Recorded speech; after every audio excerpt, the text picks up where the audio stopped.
Leo Leeuw wil net lees.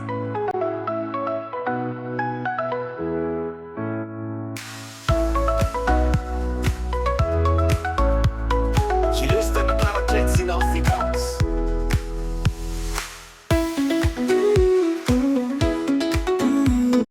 In die hartjie van die Afrika bos, waar die son warm skyn en die grasvelde wyd strek, het daar 'n jong leeu met die naam Leo gewoon. Leo was 'n baie spesiale klein leeuetjie. Sy maats het altyd daarvan gehou om te jag en te speel, maar Leo het 'n groot liefde vir boeke gehad. Hy het ure spandeer onder die koel skaduwee van 'n groot akasiaboom, waar hy stories van verre lande en wonderlike avonture gelees het. Eendag, terwyl Leo besig was om 'n boek te lees, het sy beste vriend Themba, die olifant, nader gestap. "Wat doen jy, Leo?"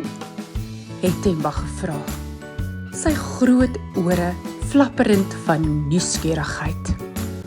"Ek lees 'n storie oor 'n dapper ridder wat 'n draak verslaan," het Leo geantwoord, sy oë blink van opwinding. Themba het sy kop gekantel. "Ek wens ek kon ook lees. Dit klink so interessant." Leo het geglimlag. "Ek kan jou leer, Themba. En ons kan aan al ons maats kan ons ook leer. Dink net aan al die avonture wat ons saam kan beleef deur boeke." Die volgende dag het Leo 'n groot vergadering onder die akasiaboom gereël. Al die diere van die bosveld het opgedaag, van die klein muise tot die groot kameelperde. Leo het op 'n rots geklim en sy plan verduidelik. "Vriende," het hy begin, "boeke is vol wonderlike stories en kennis. Ek wil julle almal leer om te lees, sodat ons hierdie wonderlike wêreld saam kan ontdek." Die diere was opgewonde en het dadelik ingestem. Leo het begin deur die alfabet aan hulle te leer. Hy het groot letters in die sand geteken en elke letter se klank verduidelik. Die diere het hard geoefen en mettertyd het hulle begin om woorde te herken en te lees.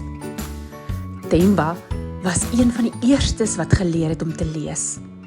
Hy het elke dag saam met Leo geoefen en was binnekort besig om sy eie stories te lees.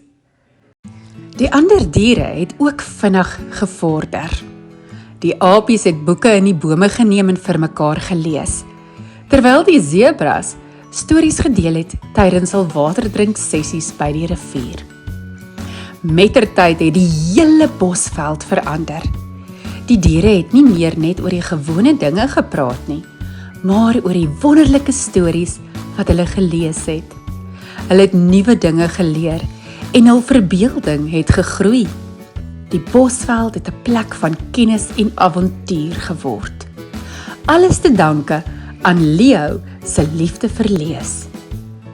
So het Leo, die leeu wat sy maats leer lees het, 'n held geword in die bosveld. Hy het bewys dat die krag van stories en kennis die wêreld kan verander. Een boek op 'n slag.